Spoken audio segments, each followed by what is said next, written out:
She destroyed our careers. My revenge was perfect. Cheat on me with my best friend? Destroy my family? Fine. But don't expect me to just walk away. I will wreck your career. I will drain your bank account and I will humiliate you in front of the entire town. And the best part? I won't even have to lift a finger to do it. Mike wasn't just a neighbor.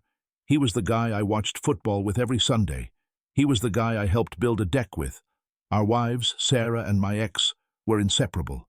We were the perfect quartet. We trusted them. I trusted him. I remember one Christmas dinner vividly. We were all at my table.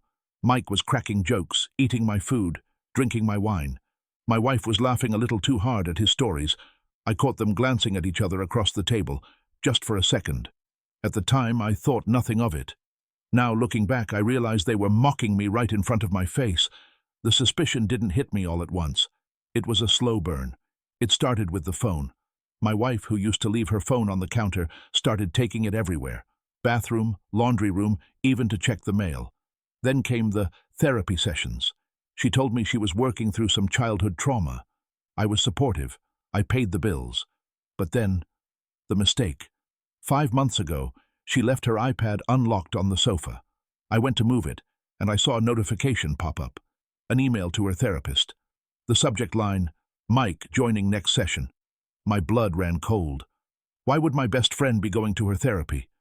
My heart was pounding in my ears as I opened her messages. I scrolled back. Not days, not weeks, but months. Hundreds of texts. I can't wait to see you. He's so boring compared to you.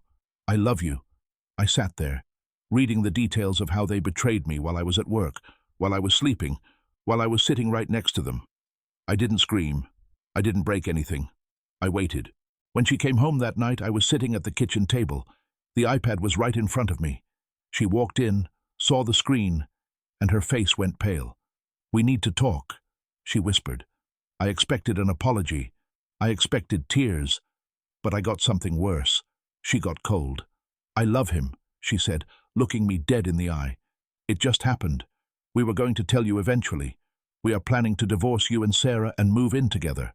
She explained it like it was a business transaction. They were only going to therapy to figure out how to manage me and Sarah, to keep us calm. That night, she packed a bag and left. I was broken. I spent 3 days unable to eat.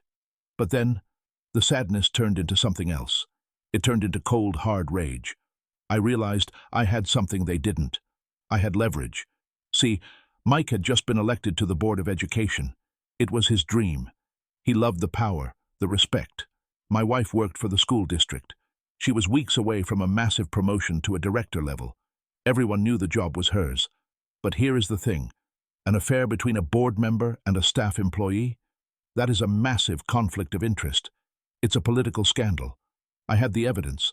I could have just emailed it to the superintendent. But that was too easy. I wanted them to suffer. I wanted them to destroy themselves.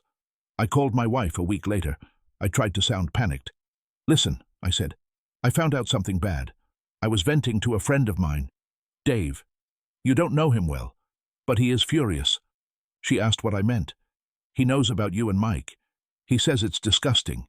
He says a board member shouldn't be sleeping with staff. He told me he's going to the public board meeting next Tuesday.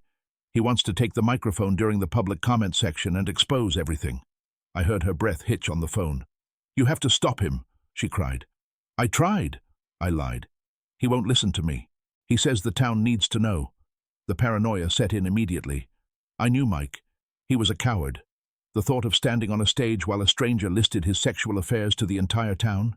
He couldn't handle that. 2 days later, the news broke. Mike resigned from the Board of Education for personal reasons. He quit. He gave up the one thing he loved most, just to avoid the public shame. I watched from my window as he paced around his driveway, looking defeated. But I wasn't done. The superintendent, a good man who knew us all, heard the rumors. He heard why Mike really resigned. He called my wife. I wasn't there, but I heard about it later. "We can't promote you," he told her. "The optics are too bad. You are too controversial now." The job she had worked 5 years for? Gone. Given to an outside candidate. A month later, when the divorce papers were being signed, I looked at her. "By the way," I said calmly, "there was no Dave. No angry friend. Nobody was coming to the meeting. The look on her face was priceless. She realized they had thrown away their careers over a ghost. So where are we now? Mike lives in a crappy one-bedroom apartment. His wife, Sarah, took the house and half his pension. He barely mows his lawn anymore. My ex-wife is stuck in her old job, walking the hallways where everyone whispers about her. Her reputation is trash. They are still together, miserable, trying to prove to everyone that it was worth it. And me? I'm taking the kids camping this weekend. The air smells fresher when you cut the toxic people out of your life. Don't mess with a quiet man. We don't get mad. We get even. Author's note. I realize this story is intense and quite long to read. I actually turned this entire narrative into a noir-style audio experience with professional voiceover, so it feels more like a radio drama you can listen to while driving or working. If anyone is interested in immersing themselves in that atmosphere, I'll put the link in the first comment below.